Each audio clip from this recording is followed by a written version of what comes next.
Hello everyone! Kumusta kayo? Alam nyo, naisip nyo na ba kung gaano kaganda yung mundo natin? Yung mga moments na parang, wow, ang perfect ng lahat. Pero, at the same time, pag binuksan natin yung TV o nag-scroll sa social media, parang, ang gulo, di ba? Ang daming sira. May ganda, pero grabe rin yung brokenness. At di ba, parang ganyan na ganyan din yung puso natin minsan. Para bang yung syudad na tinitirahan natin, yun mismo yung salamin ng kung anong nasa loob natin. Sa isang side, makikita mo yung ganda, art, music, mga taong masaya. Pero sa kabilang side, nandun yung kahirapan, yung addiction, yung lungkot. Paano kung totoo nga na tayong lahat, we are both beautiful and deeply broken at the very same time? At itong halo-halong ganda at sira, hindi lang yan sa labas. Minsan, mas matindi pa yung giyera sa loob mismo natin. Ramdam na ramdam natin yung pagiging mabuti at the same time, yung pagiging makasalanan.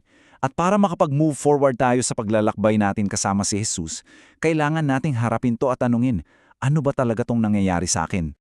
Okay, so pag-usapan natin. Yung salitang ginamit ni Jesus para pangalanan kung anong mali sa atin at sa mundo ay sin o kasalanan. Teka, alam ko, para sa atin, ang bigat pakinggan ng word na yan, di ba? Parang nakaka-judge. Pero paano kung i-reframe natin? Isipin mo, hindi ito yung verdict ng isang judge na humahampas ng martilyo, isa itong diagnosis, galing sa isang doktor na ang tanging gusto ay pagalingin ka. Kasi yun lang naman talaga ang sin eh. It's just a name for a reality na alam nating lahat na totoo, na mayroong mali sa puso ng tao. At hindi lang tutungkol sa paggawa ng masamang bagay. Minsan, yung mas malala pa ay yung gusto nating gawin yung mali. At yung pinakamalala sa lahat, kahit ayaw nating gawin, nagagawa pa rin natin. Para tayong addict na natrap sa isang cycle na hindi natin matakasan. Pero eto yung good news, eto yung pag-asa. Yung pangalan mismo ni Jesus, Yeshua, ang ibig sabihin ay God saves. At saan niya tayo ililigtas? Mula sa ating mga kasalanan. Yan mismo yung misyon niya, ang iligtas tayo sa kondisyon na to, ang pagalingin tayo. Pero, it gets deeper. Para mas maintindihan natin kung paano tayo gagaling, kailangan nating makita na yung kasalanan ay hindi lang tungkol sa personal na mali natin. May 3 dimensyon pala ito na dapat nating tingnan. Una, yung sin done by us. Ito yung simple, yung mga pagkakamali natin, yung mga toxic traits natin. Pangalawa, yung sin done to us. Lahat tayo nasaktan na betray, na judge, you name it. We are both victims and villains in this story. At madalas, yung sakit na natanggap natin mula sa iba, yun yung nagiging source ng sarili nating kasamaan. Sabi nga nila, hurt people. At ang totoo niyan. At pangatlo, yung sin done around us. Ito yung epekto ng kultura sa atin. Para siyang second-hand smoke. Kahit hindi ka naninigarilyo, pag nasa isang kwarto ka na puno ng usok, nalalanghap mo pa rin at nagkakasakit ka.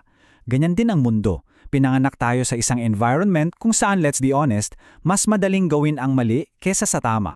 So, kung si Jesus ang doktor ng kaluluwa, hindi siya basta-basta nagbibigay ng gamot para sa ubo. Gusto niyang alamin at pagalingin yung pinakaugat ng sakit.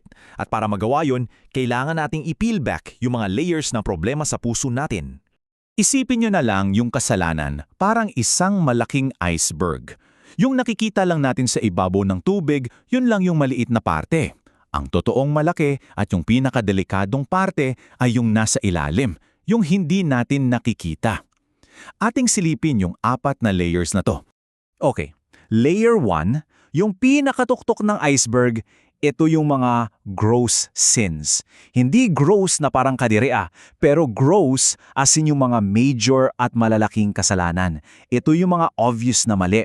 At kadalasan, ito yung mga unang-unang nawawala kapag nagsimula na tayong seryosohin ang pagsunod kay Jesus.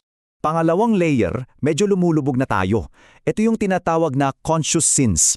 Ito yung mga kasalanan na baka tanggap na sa society natin, tulad ng pagiging materialistic, chismis, o yung mga white lies. Conscious sila kasi alam nating mali pero pinipili pa rin nating gawin. Yung will natin hindi pa fully surrendered. Okay, mas malalim pa. Layer 3, unconscious sins. Dito na pumapasok yung tinatawag na shadow self. Ito yung mga kasalanan na hindi na natin namamalayan. Pwedeng ito yung mga bagay na hindi natin ginagawa tulad ng hindi pagtulong sa nangangailangan O pwedeng paggawa ng tama pero para sa maling dahilan, like tumutulong ka para lang mapansin ng iba. Gets? Mga patterns to na sobrang automatic na hindi na natin napapansin.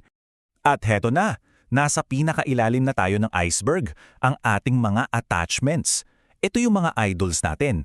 Yung mga bagay, madalas good things to ha, na naniniwala tayong kailangan natin para maging masaya. Tulad ng success, pera, reputation, o kahit relationships. Nagiging problema lang to kapag yung attachment natin sa kanila ay nagiging unhealthy. Kapag sa kanila na tayo kumukuha ng security at happiness, imbes na sa Diyos. Kapag feeling natin, hindi na tayo mabubuhay nang wala sila. Para mas malinaw, gamitin nating example yung galit. Sa gross layer, andyan yung pananakit. Sa conscious layer, yung pagsigaw at name-calling.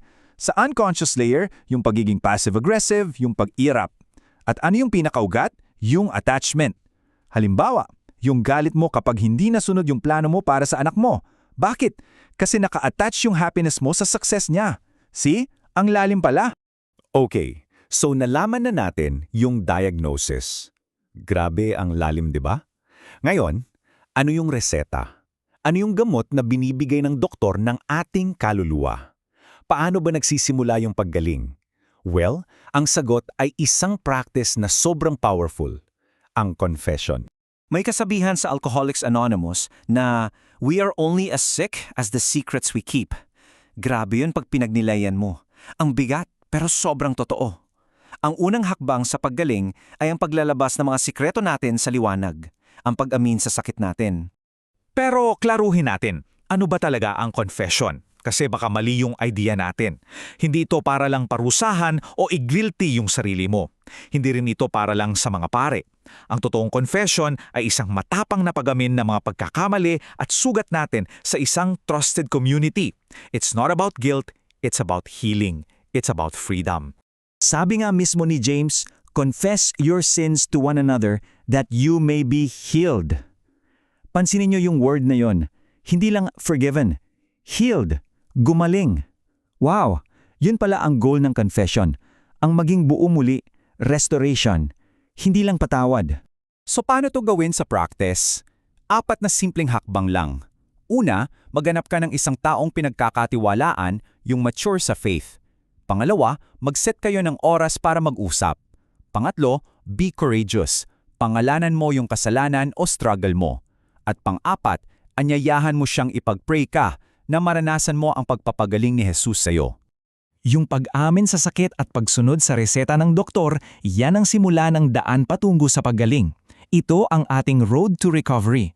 Ito ang paraan para dahan-dahan tayong maging buo ulit with Jesus leading the way. So para i-recap lang natin lahat. Una, ang paggaling mula sa kasalanan. Key part yan ng spiritual journey. Pangalawa, tandaan yung 3 dimension, by us, to us, and around us. Pangatlo, yung 4 na layers ng puso. Gross, conscious, unconscious, at attachments. At panghuli, ang confession ang unang-una nating parte sa proseso ng paggaling. At heto yung pinaka-importante sa lahat. Ang goal natin dito ay hindi lang para tumigil sa pagkakasala. Ang tunay na goal ay para maging buo, malaya at mapagmahal na mga tao. Para maging katulad ni Jesus. Yan ang end game. Hindi lang para maging mabait, kundi para maging katulad niya. Kaya iiwan ko sa inyo ang tanong na ito. Ano yung tinatago mo na siyang pumipigil sa'yo para maranasan ang tunay na paggaling? Tandaan natin, kung ano yung tinatago natin sa dilim, yun yung may kapangyarihan sa atin. Pero sa sandaling ilabas natin yan sa liwanag, doon naghihintay ang paggaling, ang kalayaan at ang pagmamahal ni Jesus.